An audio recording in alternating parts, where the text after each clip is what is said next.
Wait யாரும் இந்த video skip பண்ணிடாதீங்க. ஏன் எதுக்கு? அதாவது பார்த்துக்கிட்டிங்கன்னா இந்த வீடியோவில் வந்து நான் ஃபார்முலாஸ் ஈக்குவேஷன் சொல்லிட்டு எதையுமே நான் இருக்க போகிறதில்ல. அது ஏன்னு கேட்டிங்கன்னா, அதாவது நம்ம ஸ்கூல் காலேஜஸ் படிக்கும் போது நம்ம எல்லாருக்குமே காமனாக வர கொஸ்டின்ஸ் தான். உண்மையிலேயே நம்ம இதெல்லாம் எதுக்கு படிக்கிறோம், அப்புறம் இதெல்லாம் ரியல் லைஃப்பில் எங்கே யூஸ் ஆகுது அப்படின்னு நம்ம நிறைய பேருக்கு கேள்வி வரும். அதுக்கான ஆன்சராக தான் இந்த வீடியோ இருக்க போகுது. Welcome to decoders channel. உண்மையிலேயே இந்த மேத்தமெட்டிக்ஸ்லாம் எங்கே யூஸ் பண்ணுறோம் அப்படின்னு உங்களில் யாருக்காவது தெரியுமா? உனக்கும் தெரியாது, இவனுக்கும் தெரியாது. ஆக்சுவலாக பார்த்துக்கிட்டிங்கன்னா நானும் எம்சிஏ வரைக்கும் வந்துட்டேன், எனக்கே தெரியாது. அப்போ எப்படி நீ இந்த வீடியோவில் வந்து நீ எக்ஸ்பிளைன் பண்ணலாம் அப்படின்னு நீங்கள் என்கிட்ட வந்து கேட்கலாம். அது எப்படின்னு பார்த்துக்கிட்டிங்கன்னா, நான் வந்து டேட்டா சயின்ஸ் படித்தேன். அதாவது நான் டேட்டா சயின்ஸ் படிக்கும் போது மேத்தமெட்டிக்ஸ் எதுக்கு யூஸ் பண்ணுறோம் அப்படின்ற மீனிங் வந்து எனக்கு கொஞ்சம் புரிஞ்சிச்சு. சிறப்பான ஆள் நீ. அதை தான் உங்கள்கிட்ட நான் ஷேர் பண்ணணும் அப்படின்னு நான் நினைக்கிறேன். ஃபஸ்ட்டு நம்ம ஸ்டாட்டிஸ்டிக்ஸ்னால் என்ன அப்படின்றத பற்றி நம்ம பார்த்துடலாம். சரி, இந்த ஸ்டாட்டிஸ்டிக்ஸ் எங்கே தான்ப்பா யூஸ் ஆகுது அப்படின்னு பார்த்துக்கிட்டிங்கன்னா, சிம்பிளாக சொல்லணும்னா ஒரு டேட்டாவை கலெக்ட் பண்ணுறதா இருக்கட்டும், அனலைஸ் பண்ணுறதா இருக்கட்டும், இல்லைனா அந்த வச்சு ஒரு டெசிஷன் எடுக்கிறதாகட்டும், இது எல்லாமே நம்ம ஸ்டாட்டிஸ்டிக்ஸை வச்சு நம்மளால் பண்ண முடியும். அதாவது ரியாலிட்டி ஒரு எக்ஸாம்பிளோட பார்த்துக்கிட்டிங்கன்னா, இப்போ என்கிட்ட ஒரு 2 ஃபேஸ் வாஷ் இருக்குன்னு வச்சுப்போமே. இப்போ என்கிட்ட ஒரு 2 ஃபேஸ் வாஷ் இருக்குது. இதில் எது பெஸ்ட்டான ஃபேஸ் வாஷ் அப்படின்னு நான் கண்டுபிடிக்கணும் இல்லையா?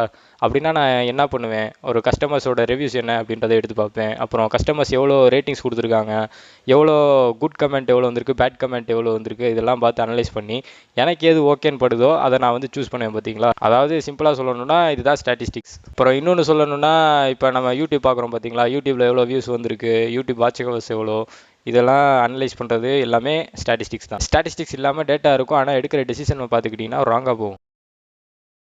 சரி, ஓகே. இப்போ ப்ராபபிலிட்டினா என்ன அப்படின்னு பார்த்துக்கிட்டிங்கன்னா, இப்போ ஒரு ஃபோனில் வந்து ஒரு 4 டிஜிட் பாஸ்வேர்டு இருக்குன்னு வச்சுப்போமே. இந்த 4 டிஜிட் பாஸ்வேர்டில் இதை நான் வந்து ஃபைண்டு பண்ணணும். இந்த 4 டிஜிட் பாஸ்வேர்டு என்னவா இருக்கும் அப்படின்னு ஃபைன் பண்ணோம் அப்படின்னா, நான் வந்து ஒரு பாசிபிலிட்டிஸ் வந்து எவ்வளோ அப்படின்னு கண்டுபிடிப்பேன். அதாவது இந்த லிஸ்ட்டில் இருக்கிறது எல்லாமே பார்த்துக்கிட்டிங்கன்னா இதில் பாசிபிலிட்டிஸ், இதில் ஏதாவது ஒரு ஆன்சர் தான் இது மொபைலோட பாஸ்வேர்டாக இருக்கும். அதாவது எல்லாத்தையும் என்னால் ஃபோனில் வந்து டைப் அடிச்சுட்டு இருக்க முடியாது 4 டிஜிட்ஸில்.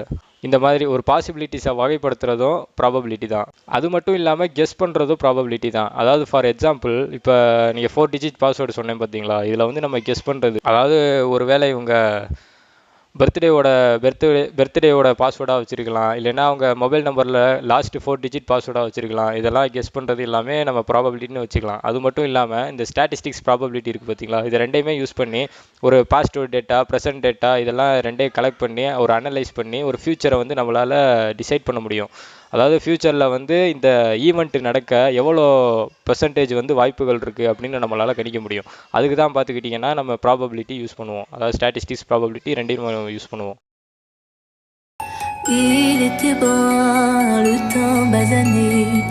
நம்மளில் சில பேருக்கு மேட்ரிக்ஸ்னு சொன்னால் இவரோட ஞாபகம் தான் வரும். ஆனால் உண்மையிலேயே இப்போ மேட்ரிக்ஸ் வந்து எதுக்கு யூஸ் ஆகுது அப்படின்னு பார்த்துக்கிட்டிங்கன்னா, இப்போ நம்ம ரோஸ் காலம்ஸ் பற்றி படிச்சிருப்போம் பார்த்தீங்களா, அதே மாதிரி ரோஸ் அண்ட் காலம்ஸ் மாதிரி நம்பர் ஃபார்மெட்டில் மட்டும் இல்லாமல் நம்ம வந்து டேட்டா இந்த வேர்டோட ஃபார்மெட்லையும் நம்ம வந்து ஸ்டோர் பண்ணி வச்சுக்கலாம் மேட்ரிக்ஸ். அது எப்படின்னு பார்த்துக்கிட்டிங்கன்னா, நம்ம எக்ஸல் ஷீட்லாம் பார்த்துருக்கோம் பார்த்தீங்களா, எக்ஸல் ஷீட்டில் வந்து ரோஸ் அண்ட் காலம்ஸ் இருக்கும், அதில் வந்து நம்ம டேட்டாவெல்லாம் டைப் பண்ணி வச்சுருப்போம்.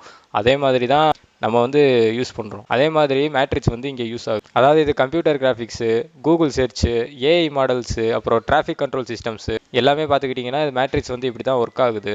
அது மட்டும் இல்லாமல் மேட்ரிக்ஸ் இல்லை அப்படின்னா மாடர்ன் டெக்னாலஜி வந்து இல்லை.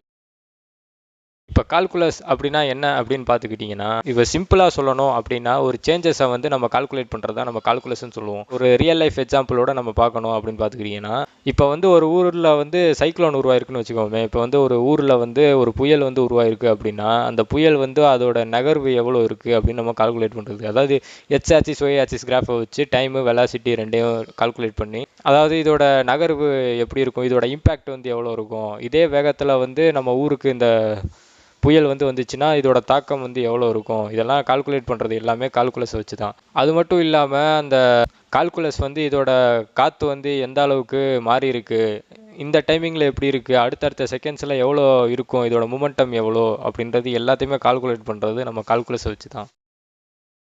இப்போ அல்ஜிப்ரா அப்படின்றது என்ன அப்படின்னா, ஒரு டெஃபனிஷன் சொல்லணும் அப்படின்னா ஒரு அன்னோன் வேல்யூஸாக கண்டுபிடிக்கிறது. அதாவது எப்படின்னா, இப்போ நான் வந்து ஒரு பிஸ்னஸ் பண்ணிக்கிட்டு இருக்கேன்னு வச்சுக்கோங்களேன், அதில் நான் வந்து ஒரு ப்ராஃபிட் பண்ணிக்கிட்டு இருக்கேன் அப்படின்னா, அந்த ப்ராஃபிட்டை வந்து என்னால் கால்குலேட் பண்ண முடியும். ஒரு இஎம்ஐ இருக்குன்னா அந்த இஎம்ஐ வந்து என்னால் கால்குலேட் பண்ண முடியும். அது மட்டும் இல்லாமல் நான் வந்து ஒரு டேட்டா வந்து மொபைல் டேட்டா நான் யூஸ் பண்ணுறேன் அப்படின்னா, அந்த டேட்டா வந்து ஒரு நாளைக்கு எவ்வளோ நான் யூஸ் பண்ணியிருக்கேன் அப்படின்றத கால்குலேட் பண்ணுறதா இருக்கட்டும், இது எல்லாமே அல்ஜீப்ரா தான். அல்ஜீப்ரா அப்படின்றது ஃபார்முலாஸ் கிடையாது, ஒரு ப்ராப்ளமை சால்வ் பண்ணுற ஒரு மைண்ட் செட். அடுத்து ட்ரிக்னாமெட்ரி பற்றி நம்ம சிம்பிளாக சொல்லணும் அப்படின்னா, ஹைட்டு, சைட்ஸு, ஆங்கிள்ஸு, டிஸ்டன்ஸு இந்த கால்குலேட் பண்ணுறது தான் என்னென்னு பார்த்தீங்கன்னா ட்ரிக்னாமெட்ரி அப்படின்னு நம்ம சொல்கிறோம். ஒரு பில்டிங்கை வந்து மெஷர் பண்ணுறதா இருக்கட்டும், அதுக்கப்புறம் இப்போ ஒரு தேட்டர் ஸ்க்ரீன் கட்டுறாங்கன்னு வச்சுக்கோங்களேன். இப்போ தேட்டர் ஸ்க்ரீன் இருக்குது அப்படின்னா, அந்த சீட்டில் வந்து உட்காந்து பார்க்குறாங்க பார்த்தீங்களா, அந்த சீட்டில் உட்காந்து பார்க்குறவங்க எல்லாருக்குமே அந்த தேட்டரோட ஸ்க்ரீன் வந்து எல்லாருக்குமே அந்த கண்ணுக்கு தெரியணும் அப்படின்ற இடத்துல ட்ரிக்னாமெட்ரி யூஸ் ஆகுது. அதுவும் மட்டும் இல்லாமல் ஜிபிஎஸ்ஸு, சேட்டலைட்டு, அப்புறம் ட்ரோன் கேமரா, இந்த ஆங்கிள் பேஸில் தானே எல்லாமே ஒர்க் ஆகுது. இது எல்லாமே ட்ரிக்னாமெட்ரி வந்து யூஸ் ஆகுது. ட்ரிக்னாமெட்ரி இல்லை அப்படின்னா ஜிபிஎஸும் இல்லை.